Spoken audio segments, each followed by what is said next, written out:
بسم الله الرحمن الرحيم شعبك الصوماليات شرفت له ميل والبا واجوكتان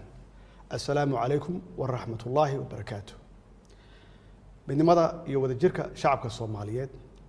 وها أي فرويهن جيرتان كنا يأودين قرنمو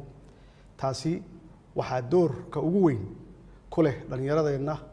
أو أغلبية ده ومدى الصوماليات برارجة لن يرد الصوماليات dhanka horumarka iyo dawladnimada waa midka nagu dhiirigeliyay inaan ku aamino hogaaminta hay'adaha kala duwan ee dawladda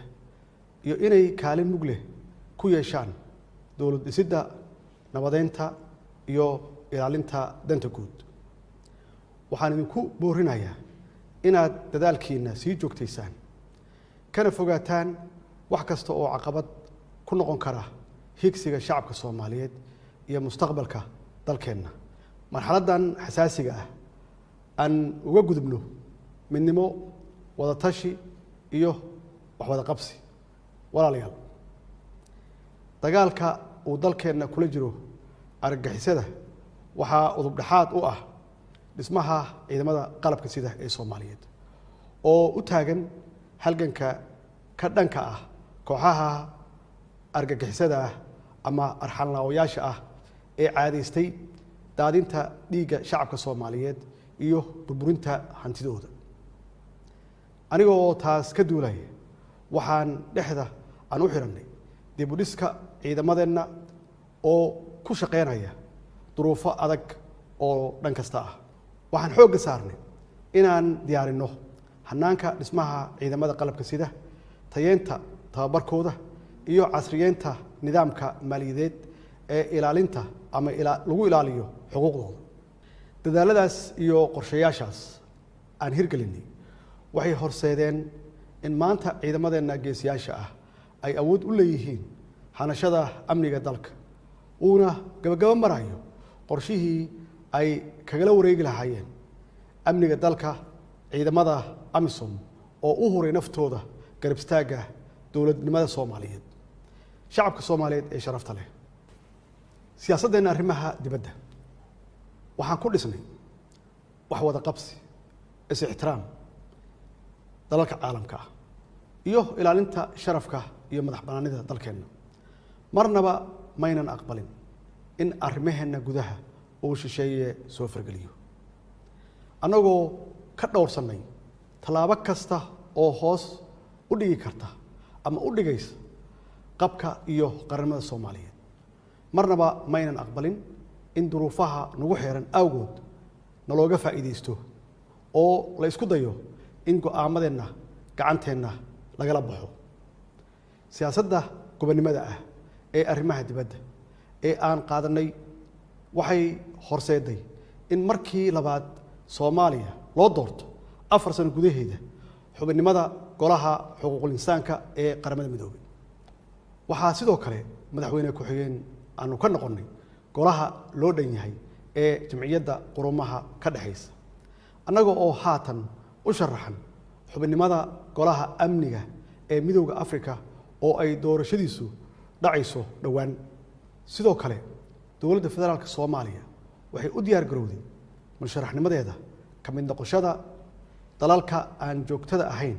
ee golaha ammaanka ee qaramada midoobay ee loo yaqaan Security Council-ka oo ay noogu dambeysay muddo 50 sano ka hor walaalayaal sidaad ogsoon tihiin waxaan xoog saarnay inaan idin ilaalino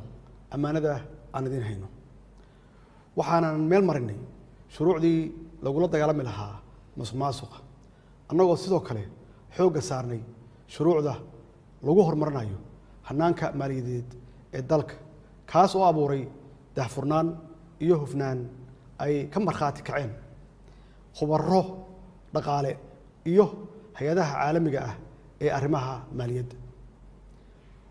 waxaan meel gabagaba ah soo gaarsiinay tallaabooyinkii aasaaska u ahaa ololaha deen cafiska annagoo haatan sugayna miro dhalka dadaaladaas lagu cafinayay dhammaan deymaha culeysiyey dalkeena taasi waxay u baahan tahay inaan sii ambaqaadno qorshayaasha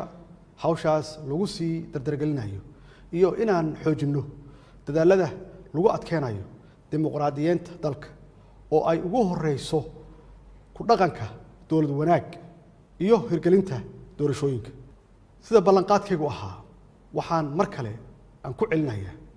inaan marnaba aynan aqbali doonin in lagu takrifalo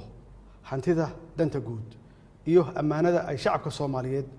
noo wakiisheen xaalad kasta oo aan ku sugannahay waxaan mar kale aan farayaa hay'adaha dowladda iyo mas'uuliyiinta kala duwan inay ilaaliyaan hantida danta guud maadaama lagu jiro xilli doorasho ayna tahay waxa ugu horeeya ee adduun iyo aakhiraba la iskula xisaabtamayo walaalayaal mudanayaal iyo marweyn waxaan rabaa inaan halkan ka bogaadiyo shirkii madasha wadatashiga maalmahan uga socday magaalada Muqdisho kaasoo ay ka soo baxday natiijo wanaagsan oo xaqiijinaysa dhamaystirka doorashooyinka dalka shirkaasi waxaa laga soo saaray warmurtiyeed ka jawaabaya tabashooyinkii laga qabay habsami u socodka doorashooyinka iyo sidii looga gudbi lahaa